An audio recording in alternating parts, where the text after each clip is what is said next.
1446 হিজরির কাবার গিলাফ পরিবর্তনে যে আয়োজন করা হয়, এই আয়োজনে নারীরাই এবার কাবার গিলাফ পরিবর্তনের কাজে অংশগ্রহণ করেছেন। ইসলাম এ ব্যাপারে কি বলে? আমরা অনেকে হয়তো জানি না যে কিসওয়াতুল কাবাহ, কাবার যে জায়গায় গিলাফটা তৈরি করা হয়, এই পুরো জায়গাটা আমি পরিদর্শন করেছি। আপনারা অবাক হয়ে যাবেন, সুবহানাল্লাহ। স্বর্ণের সুতা দিয়ে এই যে কাবার ভিতরে আমরা যে গিলাফটা দেখি, স্বর্ণের সূচায় খচিত অক্ষর দিয়ে এই যে এখানে দেখবেন আল্লাহু আকবার লেখা থাকে, দেখবেন লা ইলাহা ইল্লাল্লাহ লেখা থাকে, দেখবেন এই জায়গাগুলো স্বর্ণের সুতা দিয়ে তৈরি করা, মানে ডাইরেক্ট স্বর্ণ। তো আল্লাহর কাবার এই গিলাফ, কাবাকে সুসজ্জিত করা হয় সুন্দর সাজে। প্রত্যেক আরবি বৎসরের শুরুর দিনে, হিজরির এই শুরু লগ্নে তারা এই আয়োজনটা খুব সুন্দর করে সাজিয়ে তোলে। এবার আমরা লক্ষ্য করেছি যে তারা এই আয়োজনে নারীদেরকে সম্পৃক্ত করেছে, এবং শুধু সম্পৃক্ত করে নাই, এমনকি পুরুষদের চাইতে নারীদেরকে সামনে রেখেছে। নারীদের দ্বারাই এই বিশাল কাজটি তারা সম্পাদন করেছে। এই বিষয়টা সত্যি আমাদেরকে ভাবিয়ে তুলেছে। রক্ষণশীল সৌদি এমন এমন দৃশ্যের এখন বর্তমান সময়ে তারা অবতরণ করছে, যে দৃশ্যগুলো দেখলে আমরা হতবাক হয়ে যাচ্ছি। নারী স্বাধীনতার নামে ড্রাইভিং লাইসেন্স দেওয়া, নারী স্বাধীনতার নামে তাদেরকে অবাধ চলাফেরা, সিনেমা হলে গিয়ে টিকিট কেটে সিনেমা দেখা, নারীদেরকে আগে যেভাবে হিজাব পরার ব্যাপারে খুব বেশি চাপাচাপি ছিল, ধরাবান্ধা নিয়ম ছিল, এগুলোকে উঠিয়ে দেয়া, চাকরি ক্ষেত্রে নারীদেরকে সমান অংশগ্রহণ, এই সকল বিষয়ের মধ্য দিয়ে কেমন যেন নারীবাদী একটা আচরণ এখন আমরা সৌদি আরব থেকে আমরা এখন দেখতে পাচ্ছি। যে সৌদি আরব কখনো এমনটা ছিল না। নারীদেরকে আমরা এখন আধুনিকতার অস্ত্র বানিয়েছি, নারীদেরকে আমরা এখন আধুনিকতার পণ্য বানিয়েছি। আধুনিক এই সমাজে, আকাশ প্রযুক্তির এই সমাজে আমরা এখন নারীদেরকে পণ্য বানিয়ে ফেলেছি। ইসলাম নারীদেরকে সম্মানের জায়গায় রেখেছে, ইসলাম নারীদেরকে মর্যাদার জায়গায় রেখেছে। দিন দিন আধুনিকতার নামে এখন আমরা এই বিষয়গুলো আমাদের প্রতিনিয়ত চোখে পড়ছে।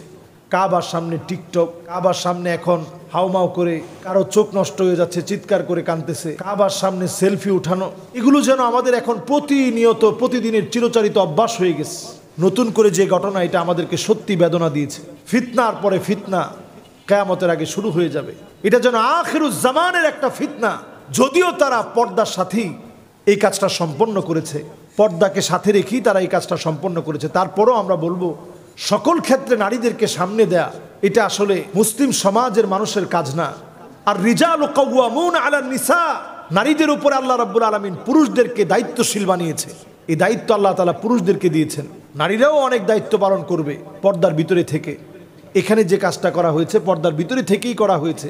পারিপার্শ্বিক অনেক অবস্থাকে সামনে নিয়ে এই কথাগুলো বলেছি, কারণ এখন ড্রাইভিং লাইসেন্স থেকে শুরু করে অবাধ বিচরণ, নিকাহে মিসিয়ার, টাকার বিনিময়ে এখন মহিলা আপনাকে টাকা দিয়ে বিবাহ করছে, এরকম ফিতনা পর্যন্ত সৌদি আরবে চলছে।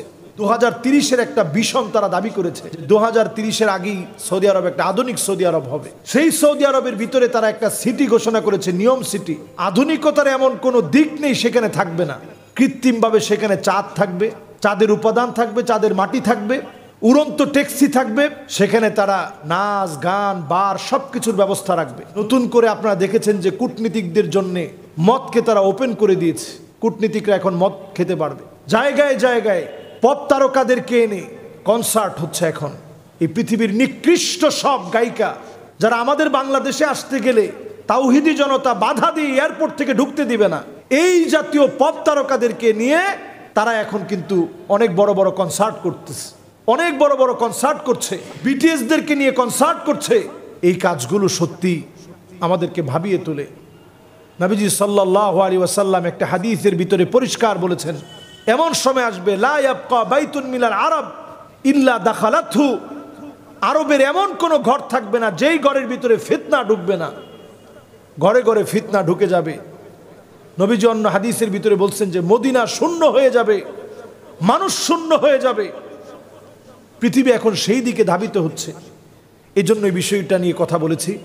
আল্লাহ রাব্বুল আলামিন আমাদেরকে হেফাজত করুক, সকল রকমের বালা মুসিবত থেকে হেফাজত করুক, ফিতনা থেকে হেফাজত করুক, আমাদের প্রাণের নগরী মক্কা মদিনাকে আল্লাহ তাআলা হেফাজত করুক। আসসালামু আলাইকুম ওয়া রাহমাতুল্লাহি ওয়া বারাকাতুহু।